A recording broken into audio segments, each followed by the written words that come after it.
আমার নববর্ষের ভিডিওগুলোতে তোমরা অনেক অনেক ভালোবাসা দিয়েছো।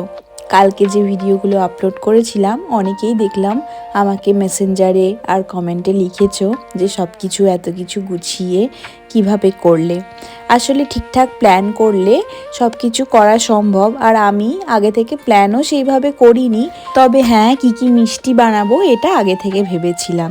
বিশেষ করে নবদ্বীপের ক্ষীর দইটা, ওটা আমি খেতে খুব ভালোবাসি। আসলে আমি নর্মাল দুধ বা দই এরকম কোনো কিছুই খাই না, তবে এই যে ক্ষীর দই এটা আমি কিছু কিছু দোকানের খাই। তবে আমি কখনোই ভাবতে পারিনি আমি নিজে নিজে এত ভালো দইটা বানাতে পারবো। আমি তো নিজে খুব স্যাটিসফাইড বানিয়ে। তোমরাও চাইলে তোমরাও বানিয়ে দেখতে পারো। আমি ইউটিউব থেকেই দেখে শিখেছি। যদি বলো আমি একটা রেসিপির ভিডিও তোমাদেরকে অবশ্যই করে দেখাবো। আমি তো আজ সকাল সকাল রেডি হয়ে গোপালকে রেডি করিয়ে পুজো করে নিয়েছি। এবার চলো রান্নাবান্নাগুলো করে নিই। অবশ্য অনেকটাই এগিয়ে গেছে কাটাকুটি, সমস্ত মশলা তৈরি করা। এখন জাস্ট বানাবো আর কি। যদিও আজকে ভেবেছি বেশি বেশি কিছু বানাবো না, বাড়িতে যেটুকু আছে সেই দিয়েই সবটা বানাবো। তবে বাবির ইচ্ছে ছিল আমি বানাই একটা সাদা গ্রেভির পনির।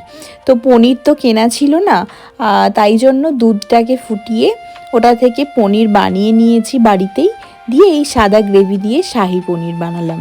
আর বাড়িতে ছিল অনেকটা বেতো শাক, তো বেতো শাকের ওই আলু দিয়ে আর বেগুন দিয়ে একটা ঝাল করব।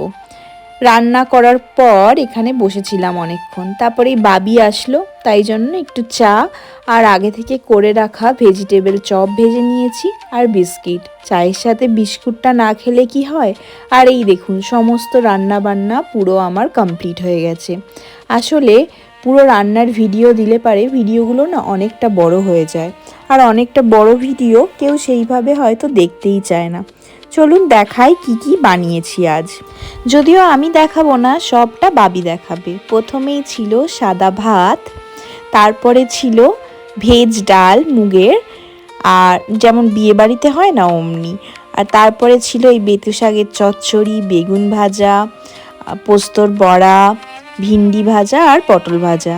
আর এটা হচ্ছে বাঁধাকপির তরকারি, আর এটা ডিমের একটা কারি বলতে পারেন, ডিমটাকে ভেজে তরকারি। এটা আমার সব থেকে প্রিয় পটল চিংড়ি। আর ছিল ওই পনিরের মালাই পনির বলতে পারেন। আর ছিল এখানে পাবদার ঝাল। পাবদা মাছটা খুবই ভালো ছিল, আমি তো ভাবতেও পারিনি যে বরফের মাছ এত ভালো হবে। আর এটা সবার প্রিয়